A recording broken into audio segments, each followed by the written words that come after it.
തൃശൂർ ഗുരുവായൂർ പാതയിൽ പുതിയ ട്രെയിൻ സർവീസിന് നിർദ്ദേശം. റെയിൽവേ മന്ത്രിയുമായി കൂടിക്കാഴ്ച നടത്തി സുരേഷ് ഗോപി. തൃശൂർ ഗുരുവായൂർ പാതയിൽ തീർത്ഥാടന സാംസ്കാരിക ടൂറിസം പ്രോത്സാഹിപ്പിക്കുന്നതിനായി പുതിയ ട്രെയിൻ സർവീസ് ആരംഭിക്കാൻ റെയിൽവേ മന്ത്രി അശ്വിനി വൈഷ്ണവ് ഉദ്യോഗസ്ഥർക്ക് നിർദ്ദേശം നൽകി. റെയിൽവേ മന്ത്രിയെ സന്ദർശിച്ച കേന്ദ്രമന്ത്രി സുരേഷ് ഗോപി ഈ റൂട്ടിൽ ഉച്ചയ്ക്ക് 12 മണി മുതൽ രാത്രി 9:15 വരെ ട്രെയിനുകൾ ഇല്ലാത്ത സാഹചര്യം ശ്രദ്ധയിൽപ്പെടുത്തിയപ്പോഴാണ് അശ്വിനി വൈഷ്ണവ് ഈ നിർദ്ദേശം നൽകിയത്. അശ്വിനി വൈഷ്ണവുമായി നടത്തിയ കൂടിക്കാഴ്ചയിൽ റെയിൽവേ വികസനവുമായി ബന്ധപ്പെട്ട നിർണായക വിവരങ്ങൾ ചർച്ച ചെയ്തതായി സുരേഷ് ഗോപി അറിയിച്ചു. ഇരിങ്ങാലക്കുട റെയിൽവേ സ്റ്റേഷനിലെ പ്ലാറ്റ്ഫോം വികസനം അതിവേഗം പൂർത്തിയാക്കാനും അശ്വിനി വൈഷ്ണവ് ഉദ്യോഗസ്ഥർക്ക് നിർദ്ദേശം നൽകി. തൃശൂർ സ്റ്റേഷനിലെ തിരക്ക് കുറയ്ക്കാനും തൃപ്പയ്യാർ ശ്രീരാമക്ഷേത്രത്തിലേക്ക് ഭക്തർക്ക് സുഗമമായ യാത്ര ഉറപ്പാക്കാനും ഇരിങ്ങാലക്കുട സ്റ്റേഷൻ വികസിപ്പിക്കുന്നത് ഉപകരിക്കുമെന്ന് സുരേഷ് ഗോപി പറഞ്ഞു.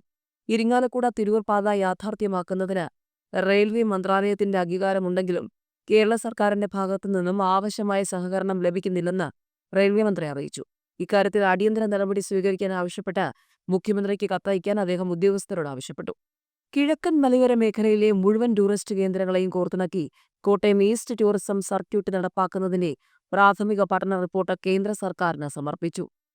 കോട്ടയത്തിന്റെ കിഴക്കൻ മലയോര മേഖലയിലെ മുഴുവൻ ടൂറിസ്റ്റ് കേന്ദ്രങ്ങളെയും കോർത്തിണക്കിക്കൊണ്ട് കോട്ടയം ഈസ്റ്റ് ടൂറിസം സർക്യൂട്ട് നടപ്പാക്കുന്നതിന്റെ പ്രാഥമിക പഠന റിപ്പോർട്ട് കേന്ദ്ര സർക്കാരിന് സമർപ്പിച്ചതോടെ കോട്ടയത്തിന്റെ കിഴക്കൻ മലയോര മേഖല വലിയ പ്രതീക്ഷയിലാണ്.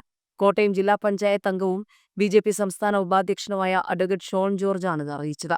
റിപ്പോർട്ട് കേന്ദ്ര ടൂറിസം സഹമന്ത്രി സുരേഷ് ഗോപിക്കും സംസ്ഥാന സർക്കാരിനും സംസ്ഥാന ടൂറിസം ഡിപ്പാർട്ട്മെന്റിനുമാണ് സമർപ്പിച്ചത്.